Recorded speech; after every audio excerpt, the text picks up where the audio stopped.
Jack Lemmon stands out as one of the most cherished actors of his time. Known for his tireless work ethic, he earned the title of Hollywood's greatest tragicomic actor through a blend of determination and undeniable comedic talent. However, like many other comedians, he also has troubles hidden beneath his cheerful exterior. Ironically, one of his most acclaimed performances later forced him to face difficulties many years afterward, especially since this significant moment occurred in front of millions of viewers. This is the captivating and poignant tale of Jack Lemmon.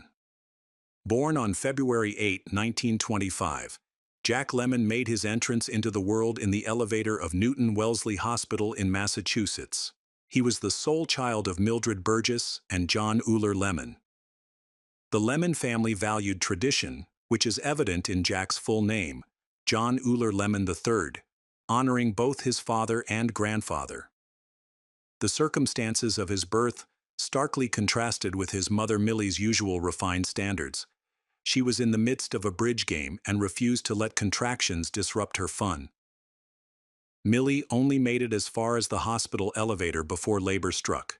Born prematurely, Jack faced jaundice, leading a nurse to humorously remark on his yellowish hue, dubbing him the Little Yellow Jack. Millie hailed from a prominent Baltimore family, growing up in a grand 28-room mansion with servants. Her father, a successful businessman and president of NL Construction Company, managed significant projects, including work for the U.S. Naval Academy. As one of 9 siblings, Millie often felt overlooked, and both her parents struggled with alcoholism. The family's fortunes took a hit when her father unexpectedly passed away from a heart attack at just 49. Though they avoided complete financial ruin, they had to leave their opulent home in Baltimore and rent it out to survive. Despite the upheaval, Millie chose not to seek employment, which was typical for women of her standing. However, she was far from submissive. Her strong will and independence defied the fragile Victorian woman stereotype. In the 1920s, Millie crossed paths with her future husband, John Lemmon, a World War I Navy officer who successfully transitioned into business. He was determined to provide a better life for his children than he had known. Initially, both Millie and John lived in Baltimore, but shortly after their wedding, John's promotion to New England sales manager for Reach Machinery Company, known for baking equipment, brought them to the Boston area, where they settled down to start a family. Boston became Jack Lemmon's home, shaping his formative years and educational journey. While Millie faced a significant shift from her elite Baltimore roots, John had an impressive ability to make career moves at just the right moment. After shining at Reach Machinery Company, he stepped into the role of Vice President of Engineering at Hathaway Baking Company. Under his leadership, Hathaway flourished, but he made a strategic exit before the company faced its downfall, joining the Donut Corporation of America as Vice President of Sales. The Donut Corporation not only weathered the Great Depression, but also emerged as a significant player in the industry. John dedicated his career to the company until retirement, and Jack often took pride in saying that his father played a pivotal role in bringing donuts to Britain. By the time Jack entered the world in February 1925, the Lemmons had settled comfortably in Boston. However, his premature arrival created complications for Millie, leading her to decide against having more children. While their public life seemed perfect, their private life was much more intricate. John's job required frequent travel, leaving Millie to handle most of the household responsibilities. Although she loved Jack dearly, she wasn't naturally maternal. Instead, she often found herself in Boston's social scene, enjoying high society and cocktails. Millie loved the city so much that she jokingly expressed a desire to have her ashes scattered at the Ritz-Carlton. John, who shared her fondness for drinking, had a more reserved demeanor. Standing over 6 feet tall, he had a commanding presence that young Jack struggled to emulate. Jack, naturally shy, often felt overshadowed by his father's confidence and stature, qualities that took him years to develop. As Jack grew, the couple's relationship became more strained. They moved into separate bedrooms when he was still a child. Looking back, Jack reflected that their decision to stay together did more harm than good. The tension and uncertainty in their home life sparked Jack's sense of humor. Jack's childhood was further complicated by ongoing health issues that lingered into his teenage years. He faced numerous illnesses, including scarlet fever, measles, and mumps, and he underwent adenoid surgery multiple times. Even into adulthood, Jack never achieved the robust physique typical of leading men in Hollywood. His father, John Jack, placed a high value on education and ensured that Jack attended River Country Day School, a prestigious private institution. Although academics weren't his strong suit, Jack discovered a passion for acting there. He began performing in school plays, a love that had been kindled years earlier when he participated in amateur charity productions alongside his parents. Jack later shared his thoughts on acting, emphasizing the importance of passion in whatever one pursues. Following River Country Day, John enrolled Jack at Phillips Academy, Andover, one of the top preparatory schools in the country. Initially, Jack struggled to adapt to the boarding school life. His shyness made it hard to make friends, and he missed home. However, as time passed, he grew to appreciate Andover and found his place. Music also became a significant part of his life during this period, as he taught himself to play the piano. Summers spent at Lake Wolfboro, New Hampshire, where his father had bought a vacation home, were particularly formative for Jack, as he developed a lifelong passion for fishing there. After Jack graduated from Andover, his parents decided to separate, but they never officially divorced due to John's Catholic beliefs. This split was amicable and had been expected for a long time, as their marriage had become more of a formality than a reality. Millie remained in the family home, while John took up residence at the Sheraton Hotel in Boston. By the time Jack entered Harvard, he had transformed from the frail boy he once was at Phillips Andover. Although he wasn't particularly tall, he had gained enough strength to shed his previous image of physical weakness. His admission to Harvard came with the stipulation that he join the ROC program, which prepared students for service as Navy officers during World War II. This requirement forced Jack into challenging math and science courses, which clashed with his artistic inclinations. While he excelled in psychology and law, the technical subjects proved to be a struggle. At that time, Harvard didn't prioritize the arts, and if theater had been a major, Jack might have flourished. Instead, he pursued his passion for acting through extracurricular activities, performing with the Hasty Pudding Club and other drama groups on campus. Although the ROC training at Harvard was prestigious, Jack found his Navy experience less exciting than he had hoped. He managed to transfer to Boston, where he worked as a decoding officer, overseeing the motor pool with minimal responsibilities. Within 7 months, he earned enough points for an honorable discharge, returning to Harvard without much fanfare regarding his military service. He still needed to finish a semester to graduate, but his Navy experience was far less demanding than he had anticipated. That summer, before returning to his studies, Jack joined the North Shore Players, a summer stock theater group in Beverly, Massachusetts. This opportunity allowed him to perform alongside emerging talents, including Roddy McDowell.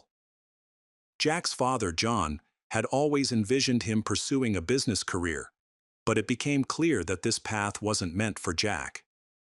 So John lent him $300 to move to New York City and follow his dream of acting. Life in the city was tough at first, steady work was elusive, and Jack struggled to make ends meet. Gradually, he began to carve out a niche for himself, securing roles in theater, radio, and television. His first film opportunity came in 1949 with The Lady Takes a Sailor, directed by Michael Curtis for Warner Brothers. But it was underwhelming.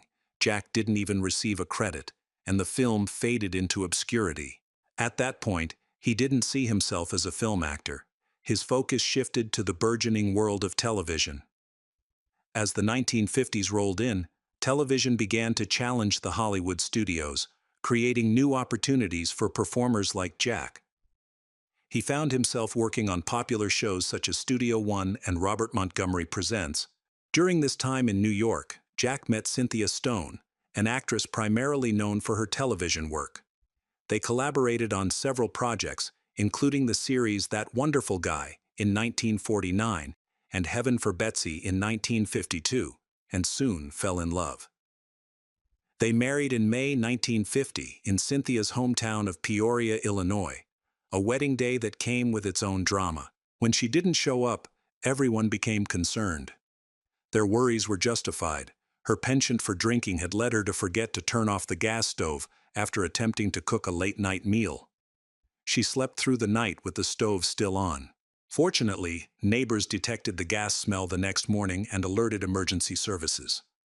Millie was hospitalized but survived.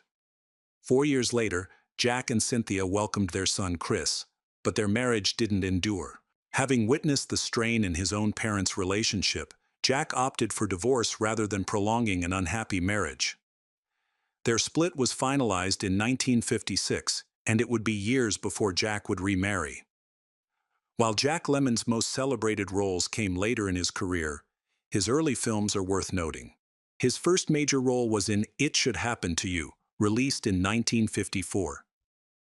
Though it had a modest budget, the film became a sleeper hit, significantly boosting Jack's popularity.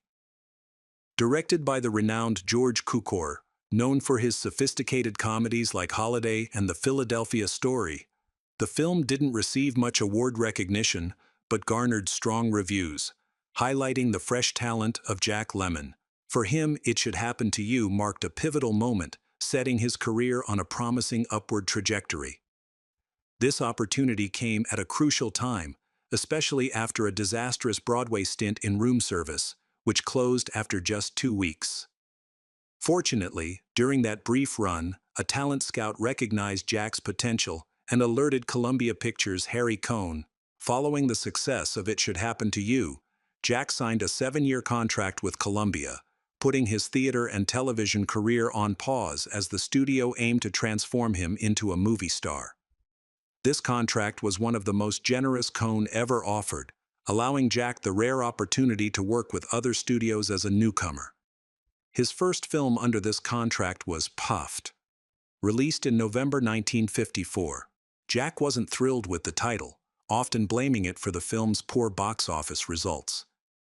In this movie, he reunited with his co-star from It Should Happen to You, Judy Holliday, playing a married couple trying to reignite their relationship after briefly exploring other romances.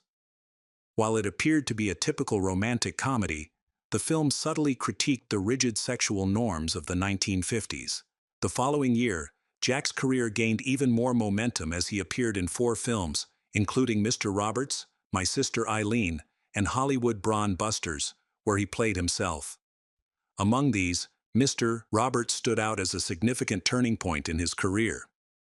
In Mr. Roberts, Jack portrayed Ensign Pulver, a morale officer on a Navy ship under the command of a tyrannical captain.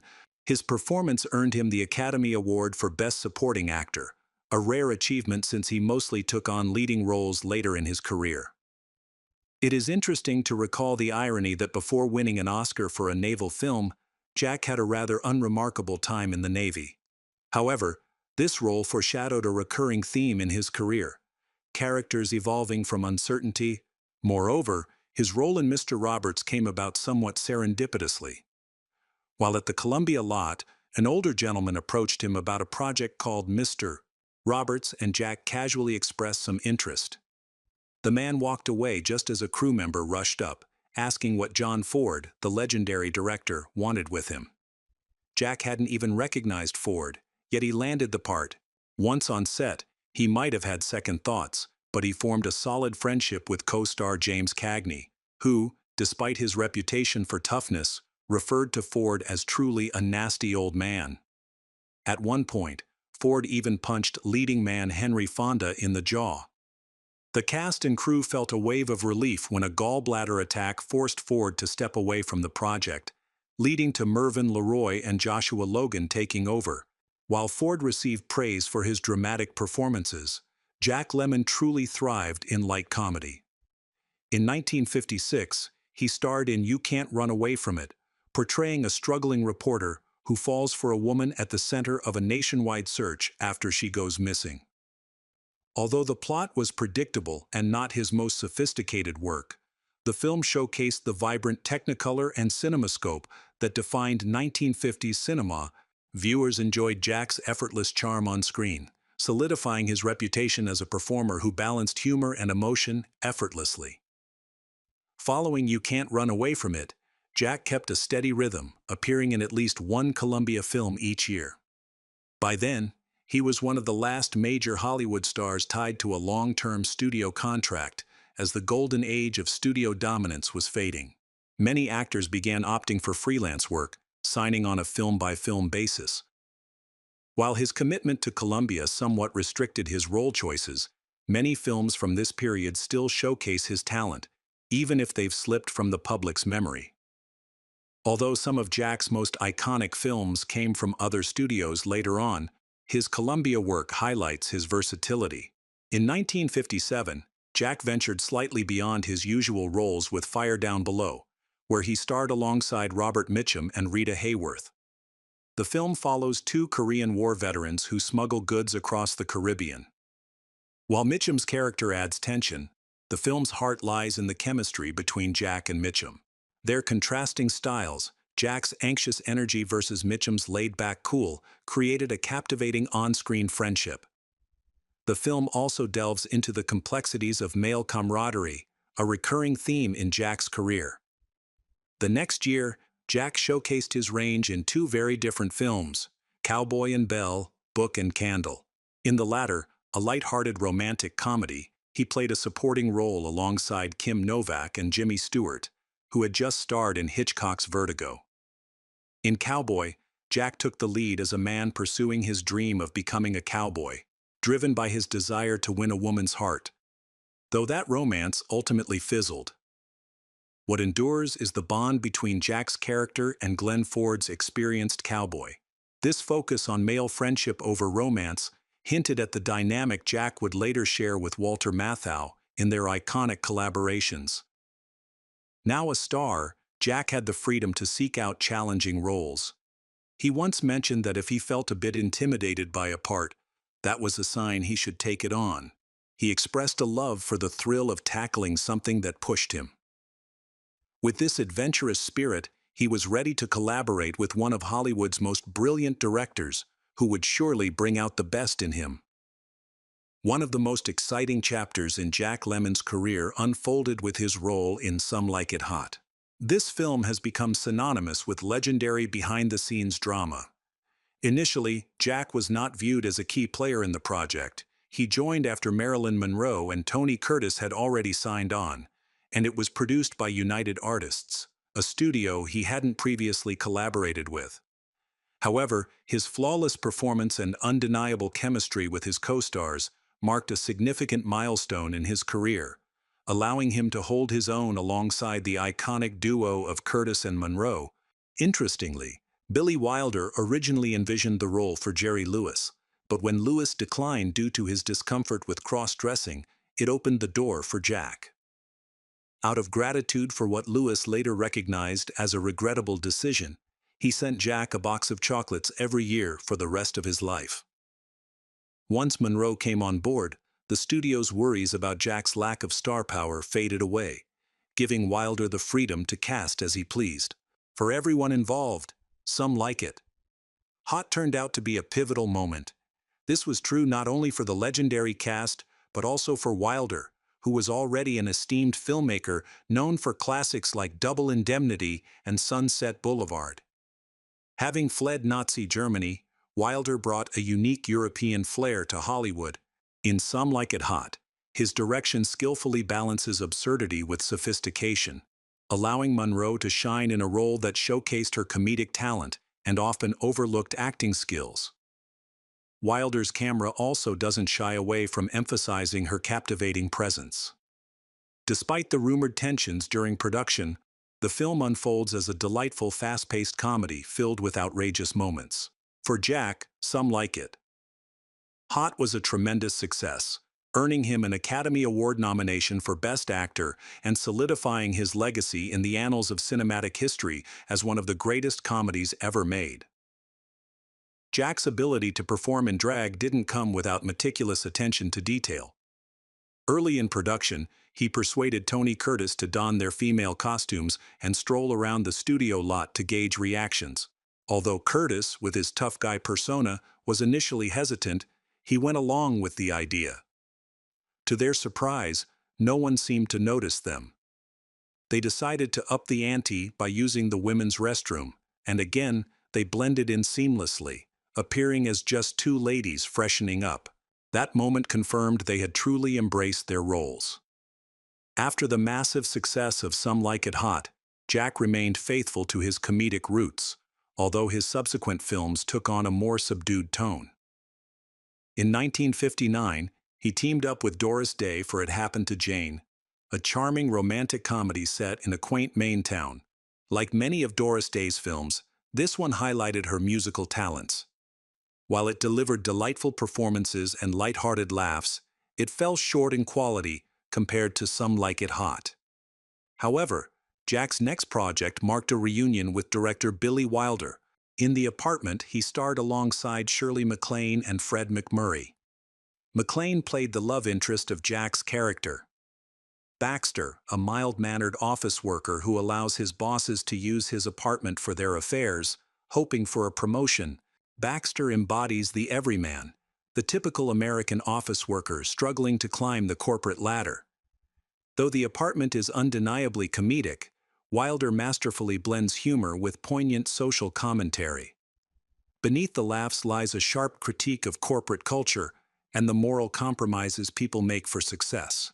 While Some Like It Hot may have become Wilder's most iconic film over time, The Apartment was a critical darling upon release, sweeping major Oscars, including Best Picture, Best Director, and Best Original Screenplay. Both MacLaine and Jack thrived from the film and forged a lasting friendship. By the early 1960s, Jack Lemmon had firmly established himself as a romantic comedy legend, but his role in 1962's Days of Wine and Roses showcased his talent for tackling darker, more dramatic themes. Directed by Blake Edwards, known for comedies like The Pink Panther, this film was a significant shift from his usual fare. Jack and co-star Lee Remick portrayed an alcoholic couple battling their addiction, while Jack's character ultimately finds sobriety. The film's ambiguous ending leaves Remick's fate hanging in the balance. The film resonated deeply with audiences, partly because Jack had built his reputation as the relatable everyman, and now they witnessed his descent into darkness. Unlike Frank Sinatra's portrayal of addiction in The Man with the Golden Arm, which felt more distant, Jack's relatability made his struggle feel raw and authentic.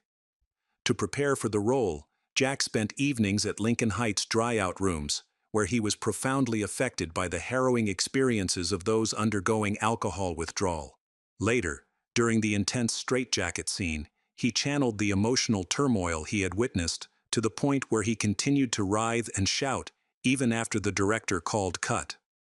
Crew members had to intervene to help him calm down and break character.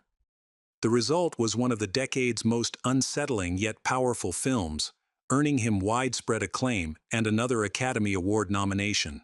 Many consider this performance to be the pinnacle of his dramatic career. It's no surprise that behind the scenes, Jack Lemmon's drinking was quietly spiraling out of control. That same year, Days of Wine and Roses hit theaters. Jack tied the knot with actress Felicia Farr, who had a daughter, Denise, from a previous marriage. Their love story blossomed during the filming of Irma la Douce.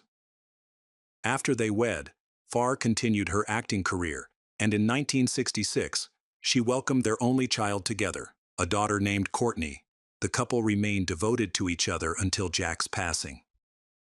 Now, about Irma la Douce, this project brought Jack back together with director Billy Wilder and actress Shirley MacLaine. Based on a popular French play from 1956, the film explored themes of love, morality, and societal hypocrisy. MacLaine took on the role of Irma, a charming Parisian prostitute, while Jack played a strict policeman determined to shut down her neighborhood sex trade.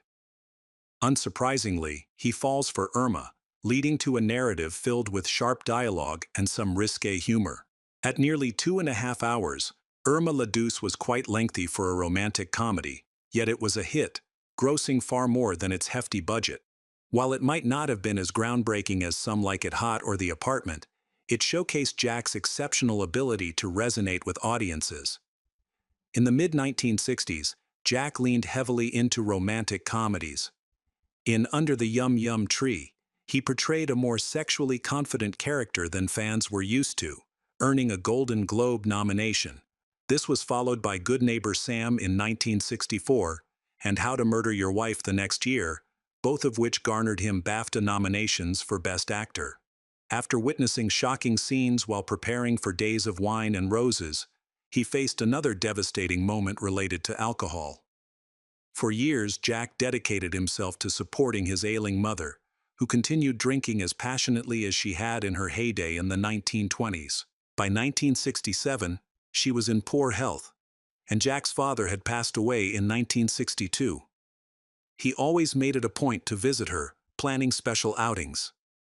So he was taken aback when he rang her apartment bell and received no answer. Concerned, he forced the door open, only to be heartbroken by the sight of his mother sitting in her favorite chair, dressed to go out with him, but tragically lifeless. She had succumbed to heart failure while waiting for him. Devastated, Jack poured himself into his work, seeking solace in his career. Today, Jack Lemmon is often celebrated for his iconic partnership with Walter Matthau, but by the time they first collaborated, Jack was already a Hollywood heavyweight. Matthau, while respected in the industry, had yet to reach leading man status or significant public acclaim. That was about to change, thanks to the remarkable chemistry he shared with Jack. Although they belonged to the same generation, Matthau was 5 years older, and his rugged, weathered look, thanks to years of chain smoking, added to his persona. Before teaming up with Jack, Matthau often portrayed shady characters, with his role in Elia Kazan's A Face in the Crowd being one of his standout performances. His real breakthrough came in 1965 with the stage production of The Odd Couple, which later became one of their most celebrated films. Jack's collaboration with Matthau didn't just launch Jack into stardom, he was already a well-known figure. What it did accomplish, however, was the creation of several iconic comedies that shifted away from romance, focusing instead on sharp humor and engaging character dynamics. Their first project together, The Fortune Cookie, was helmed by the legendary Billy Wilder. In this film, Jack portrays Harry Hinkle, a cameraman who gets injured during a football game when a player crashes into him. Matthau plays Willie Gingrich, Harry's cunning brother-in-law and a lawyer whose ethics are questionable at best. Willie persuades Harry to blow his injuries out of proportion, feigning paralysis in his hand and leg to claim a hefty settlement. While Harry initially goes along with the charade, partly in hopes of rekindling his romance with his ex-wife, he ultimately makes the decision to come clean. This storyline established the classic Jack-Matthau chemistry. Jack acts as the moral core, a straight man grappling with the shady antics of Matthau's roguish character. The juxtaposition between the two was striking. Jack's shorter, traditionally handsome frame contrasted sharply with Matthau's taller, stockier build and slightly bumbling demeanor. This difference became even starker as they grew older, with Matthau's persona becoming more larger than life. Although Jack's characters often found themselves entangled in Matthau's schemes, he consistently resisted them, maintaining his moral integrity without pushing Matthau's character away. Their on-screen dynamic was electric, their talents amplifying one another. Jack instinctively knew Matthau was the right choice for Willie Gingrich, even when studio executives suggested stars like Frank Sinatra or Jack Gleason. His hunch turned out to be spot on, with Matthau's performance garnering him the Academy Award for Best Supporting Actor. 2 years later, the duo returned for their most famous film, The Odd Couple. Matthau was already familiar with the role of Oscar Madison, which he had portrayed in the original stage production. Jack stepped into the shoes of Felix Ungar, a neat freak recovering from a recent breakup. The humor unfolds as their contrasting personalities collide while they attempt to cohabitate after both have divorced. While The Odd Couple is celebrated as a classic comedy, it also explores deeper themes. Felix's struggles with depression and compulsions highlight a man's journey through life after losing the structure of marriage and family. The film's success mirrored a growing societal interest in male friendships, similar to other classics of the late 1960s like Butch Cassidy and The Sundance Kid and Midnight Cowboy, though The Odd Couple embraced humor more than its counterparts. It wasn't just the chemistry of the leads that made the film a hit. Neil Simon's clever writing laid a sturdy groundwork for their performances. Given this track record, it was no surprise that Jack's next venture, The Out-of-Towners, was also penned by Simon. This comedy of errors features Jack alongside Sandy Dennis as George and Gwen Kellerman, a couple from the Midwest who venture to New York City for a job interview. What starts as a simple trip spirals into a series of comical mishaps in the bustling city, far removed from their serene Midwestern lifestyle. Despite the chaos, George ultimately receives a job offer, only to turn it down. The film concludes with the couple boarding a flight home, only to have their journey interrupted by a hijacking to Cuba, suggesting their misadventures are just beginning. The Out-of-Towners showcases one of Jack's hallmark everyman performances, humorously critiquing New York's frenetic pace while celebrating the charm of Midwestern simplicity. In 1971, Jack Lemmon took a bold step into the director's chair for the first and only time with the film Koch. This project was close to his heart, featuring his longtime collaborator Walter Matthau in the lead role and Jack's wife, Felicia Farr, in a supporting part. Matthau portrayed Joseph P. Cooker, an elderly man whose increasing forgetfulness prompts his family to consider a nursing home for him. Determined to avoid that fate, he sets off on a journey across the country. Although Jack naturally cast Matthau, some critics thought Matthau, at just 51, was too young to convincingly play a character facing senility.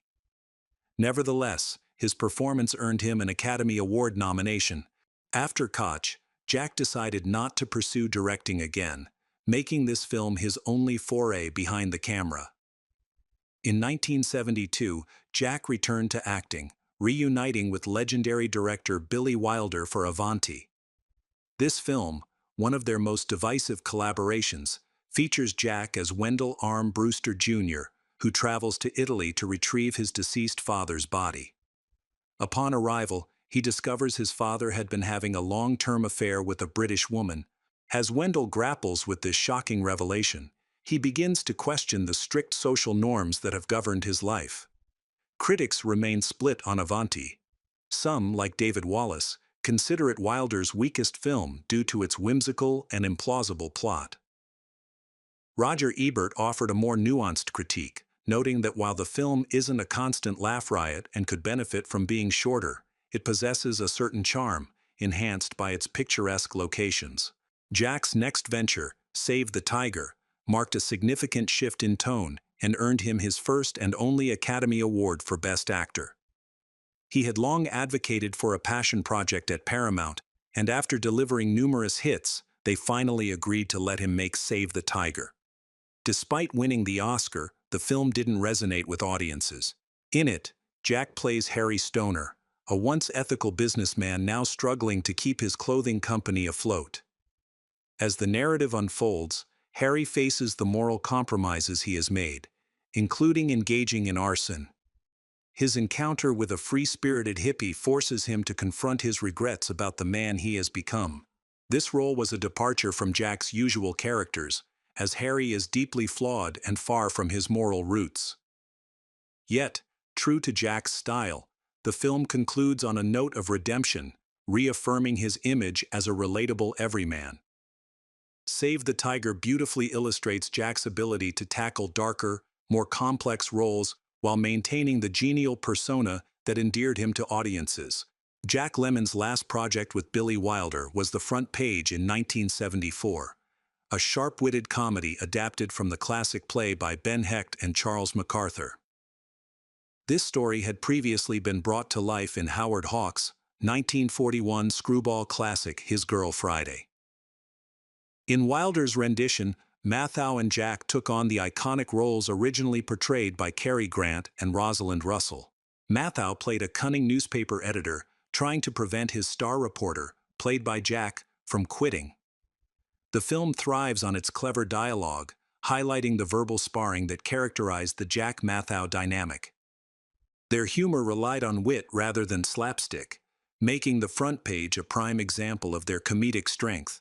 By the mid-1970s, Jack was struggling to keep his balance between hard work and hard drinking, and it became glaringly obvious during a televised award presentation for his friend James Cagney in 1974.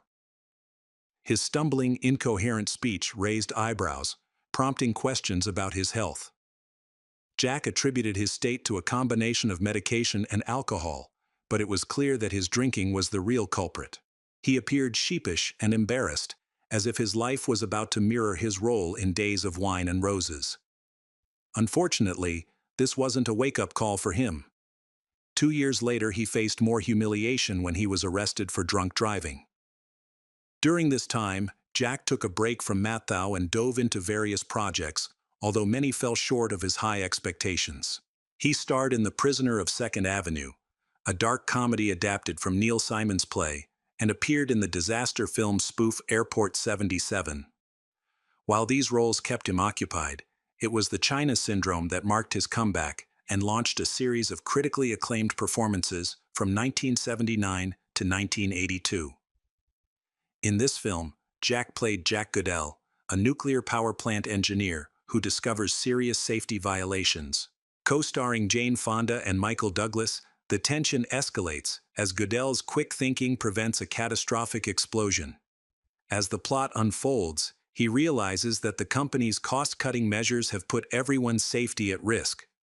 The film's critique of nuclear energy resonated deeply with audiences in the 1970s, a time when fears of nuclear disaster loomed large. Following this success, Jack earned 2 more Oscar nominations for his roles in Tribute and Missing. In Tribute, he portrayed Scotty Templeton, a terminally ill father trying to mend his strained relationship with his son. This role echoed themes from his earlier work, with Templeton's battle with alcohol reflecting the vulnerability seen in Days of Wine and Roses, while his journey of redemption mirrored the moral struggles in Save the Tiger. In Missing, Jack took on the role of Ed Horman, a conservative father searching for his son Charlie, who vanished during a military coup in Chile. Initially, Ed trusts the American government and its ideals, but his journey reveals unsettling truths. He discovers that his politically active son has been killed, and that the U.S. government played a role in the events leading to Charlie's death. Directed by Costa Gavras, known for his politically charged films, Missing was based on a true story and transcended entertainment to deliver a powerful political message. Released during the Reagan administration, it sparked significant controversy for its critique of American foreign policy. Some critics, like Pauline Kael, accused it of being anti-American, suggesting that Costa Gavras's agenda overshadowed the narrative. Nevertheless, Jack's portrayal of Ed Horman was widely praised. Scholar Charles Derry described him as a decent, perhaps slightly right-wing, American, a devout Christian scientist who initially believes in his government. Even in such a politically charged film, Jack captured the relatable innocence of an ordinary American caught in extraordinary circumstances. As Jack Lemmon entered his 60s, his presence on screen began to change. He didn't step back because opportunities dried up. Instead, he made a conscious choice to take it easy. After Missing, he opted for fewer major roles, often selecting projects that mirrored his own life's journey. 2 standout films from this era are That's Life and Dad, both exploring themes of aging and family. In That's Life, directed by Blake Edwards, who had previously collaborated with Jack on Days of Wine and Roses, Jack plays Harvey Fairchild, a man wrestling with the anxiety of turning 60. His fears about aging create tension in his family relationships, leading to moments of selfishness and even infidelity. Yet by the film's conclusion, Harvey redeems himself by reconnecting with his loved ones, rediscovering the importance of family ties. In Dad, Jack takes on the role of Jack Trem, an older man confronting the stark realities of aging, including physical decline and the inevitability of death. This film dives into the complexities of a multi-generational family, with Jack's character embodying both the fragility of old age and the resilience of family bonds. Although both films didn't receive widespread critical acclaim, Jack's performances remained top-notch. As the 1990s rolled in, Jack further reduced his film appearances, often opting for supporting roles. One of his early projects was Oliver Stone's JFK 1991, a high-profile drama about the investigation into President Kennedy's assassination, where he played private investigator Jack Martin. He also took on smaller roles in Robert Altman's acclaimed films The Player and Shortcuts, but the early 90s still offered him some surprising opportunities. In 1992, he starred in Glengarry Glen Ross, adapted from David Mamet's renowned play, sharing the screen with Al Pacino, Alec Baldwin, and Kevin Spacey, who considered Jack a mentor. Spacey fondly recalled how Jack believed established actors should help the next generation, and he certainly did just that. In 1993, Jack teamed up again with Walter Matthau for Grumpy Old Men, which became one of the standout films of his later career. This movie revisited the dynamic that had worked so well in their earlier collaborations, now viewed through the lens of their older years. Set in Minnesota, it tells the story of two feuding neighbors engaged in a rivalry over ice fishing and a mutual crush on their new neighbor, played by Anne Margaret. Grumpy Old Men delivered everything fans expected: sharp dialogue, playful pranks, and a touching portrayal of friendship hidden beneath their bickering. Surprisingly, it resonated with audiences of all ages, not just older viewers. Longtime fans relished the nostalgia of seeing Jack and Matthau back together, while younger crowds enjoyed the humor and lively performances. The film's success quickly led to a sequel, Grumpier Old Men, in 1995, which retained the original cast and introduced Sophia Loren as Matthau's love interest, while shifting focus from the rivalry to the characters' relationships. The sequel captured the charm of the original and even outperformed it at the box office, though critics were less impressed. Audiences, however, loved the humor and the chance to see Jack and Matthau together once more. Their partnership continued with The Odd Couple 2 in 1998, which, while enjoyable, couldn't quite match the brilliance of the original film. In his later years, Jack Lemmon took on the role of Mark Antony in the 1996 adaptation of Hamlet, and lent his voice to narrate The Legend of Bagger Vance in 2000, marking his final film appearance. He also delivered a remarkable performance in the television adaptation of 12 Angry Men. Although he received a nomination for Best Actor at the Golden Globes, the award surprisingly went to Ving Rhames for his role in Da King. In a gracious gesture, Rhames invited Jack on stage and handed him the award, prompting a heartfelt standing ovation from the audience. Jack never officially retired, but his career gradually slowed as his health deteriorated. In 1998, he bravely opened up about his long-standing battle with alcoholism, a struggle he had kept largely private. The following year, he received a diagnosis of colon and bladder cancer, which he chose not to disclose publicly. Jack passed away on June 27, 2001, at the age of 76. In a touching tribute to their enduring friendship, he was laid to rest near Walter Matthau, who had died the previous year. Reflecting on Matthau's death, Jack expressed profound loss, describing him as a brother and an extraordinary friend, and lamented the loss of one of the greatest actors. He beautifully encapsulated their lifelong bond by saying that while death may end a life, it does not end a relationship. Although many of Jack's films are light-hearted comedies, it would be a mistake to define his career solely by that genre.